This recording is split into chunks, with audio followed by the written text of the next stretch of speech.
Você já parou para pensar no que realmente sustenta a economia mundial? Não estou falando das grandes manchetes de jornais ou dos discursos políticos. Estou falando de uma força invisível, uma engrenagem silenciosa que, durante décadas, manteve todo o sistema funcionando sem que a maioria de nós sequer percebesse. Essa engrenagem tem um nome simples: dinheiro barato. Toda economia, seja ela pequena ou global, precisa de um ingrediente fundamental: crédito. É o combustível que permite que empresas se expandam, que governos financiem seus projetos e que os mercados de ativos se valorizem. Quando esse crédito é farto e, mais importante, barato, tudo parece funcionar de maneira fluida e previsível. Durante muito tempo,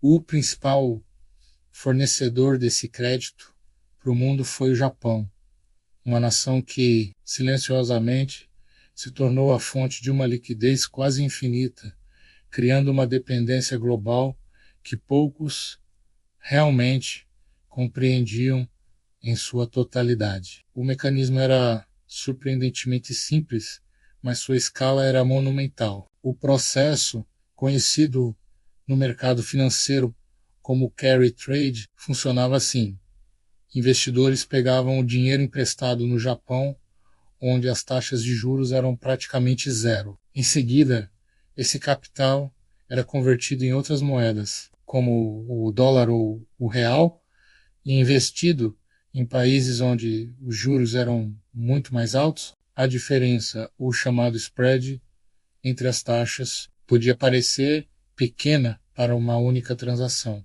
mas quando multiplicada por trilhões de dólares, criava lucros gigantescos e, mais importante, injetava uma quantidade massiva de dinheiro no sistema financeiro global. Essa operação não era apenas uma estratégia de investimento, era a base de sustentação de muitos mercados. Bancos, fundos de hedge e grandes corporações usavam essa fonte de capital barato para financiar suas operações, alavancar suas posições, impulsionar o valor de ações, imóveis e outros ativos ao redor do mundo. Era um fluxo constante, uma maré de dinheiro que parecia nunca ter fim, levantando todos os barcos. Por que esse sistema parecia ser infinito? Por que tantos acreditaram que essa fonte de dinheiro barato nunca secaria? A resposta está na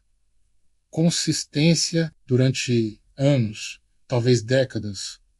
O mecanismo funcionou quase sem falhas visíveis. Claro, crises financeiras aconteciam, como a crise asiática de 1997 ou a crise de 2008, mas a cada solavanco a resposta era sempre a mesma: mais liquidez. Os bancos centrais, liderados pelo Federal Reserve americano e com o suporte indireto dessa liquidez japonesa, inundavam o sistema com ainda mais dinheiro barato para conter os problemas. Essa resposta repetida criou uma perigosa sensação de segurança no mercado, uma crença quase religiosa de que não importava o problema, sempre haveria capital disponível para resolver. O risco parecia ter sido eliminado do sistema. A ideia de que o dinheiro poderia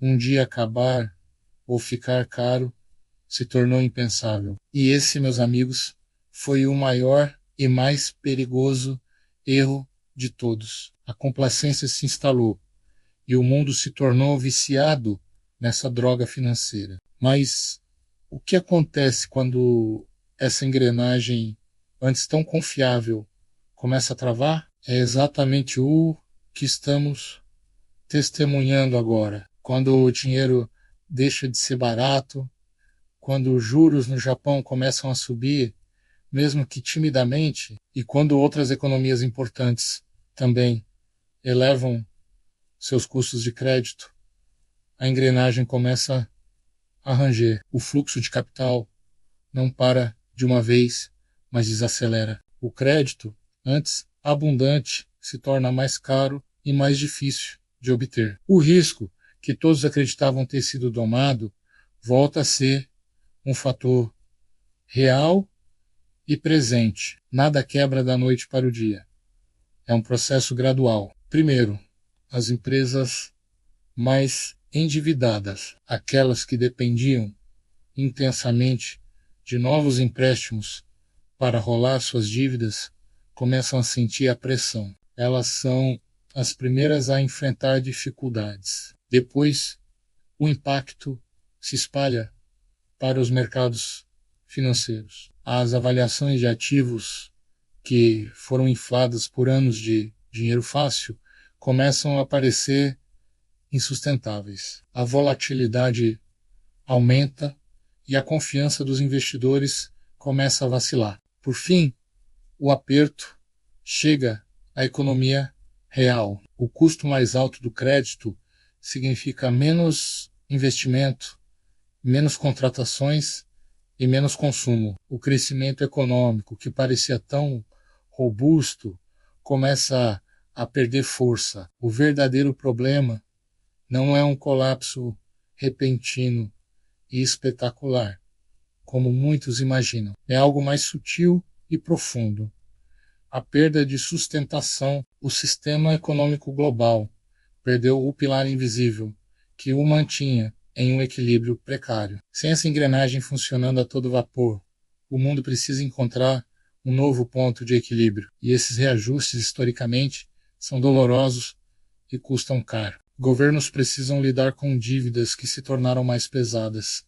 Empresas precisam operar em um ambiente de menor crescimento e as famílias sentem o impacto no seu dia a dia. O mundo não quebrou, mas perdeu o apoio que permitia que ele operasse com tanta alavancagem e tanto risco disfarçado. Entender essa dinâmica da engrenagem invisível é crucial para compreender por que o futuro econômico não será uma simples repetição do passado. A era do dinheiro ultrabarato, que moldou as últimas décadas, chegou ao fim. Estamos entrando em um novo paradigma, onde o capital tem um custo real e o risco não pode mais ser ignorado. Quando as condições do crédito mudam, absolutamente tudo muda junto. A forma como investimos, como as empresas operam e como os governos se financiam terá que se adaptar